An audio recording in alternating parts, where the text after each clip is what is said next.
Army chief से अक़वाम मुत्तहिदा under secretary बराए इदारा अमन ऑपरेशंस की मुलाकात हुई। बाहमी दिलचस्पी, इलाकाई सलामती की मजमूई सूरत हाल पर तबादला ख्याल किया गया। जनरल कमर जावेद बाजवा ने बहरानों के दौरान अंडर सेक्रेटरी के ऑफिस के किरदार को सराहा। आर्मी चीफ से अक़वाम मुत्तहिदा अंडर सेक्रेटरी जनरल बराए इदारा अमन ऑपरेशंस JNPR लेकर विक्स ने GHQ के दौरे में मुलाकात की। ISPR के मुताबिक मुलाकात में बाहमी दिलचस्पी, इलाकाई सलामती की मजमूई सूरत हाल पर तबादला ख्याल किया गया। ISPR का कहना है कि मुलाकात में मुअज़्ज़िज़ मेहमान ने दहशतगर्दी के खिलाफ जंग में भी पाकिस्तान की कामयाबियों की तारीफ की, जबकि मुलाकात में मुअज़्ज़िज़ मेहमान ने अक़वाम मुत्तहिदा के अमन मिशन में पाकिस्तान के किरदार को भी सराहा। ISPR का मजीद कहना है कि मुलाकात के दौरान army chief general Qamar Javed Bajwa ने बहरानों के दौरान अंडर सेक्रेटरी के ऑफिस के किरदार को भी सराहा।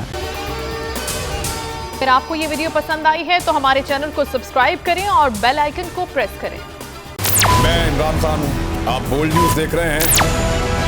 सबसे बड़ा चैनल बोल, सबसे बड़े एंकर इमरान रियाज खान के प्रोग्राम इमरान खान बोल के साथ ने रेटिंग के तमाम रिकॉर्ड तोड़ दिए। 56% नाज़रीन ने बोल न्यूज को देखा। सोशल मीडिया पर भी सबने ज्यादा देखा। सबसे ज्यादा व्यूज, सबसे ज्यादा रील्स और सबसे ज्यादा रेटिंग के साथ बोल अब भी नंबर 1 पोजीशन पर बरकरार। सब्सक्राइब करें और बेल दबाएं ताकि कोई खबर रह न जाए।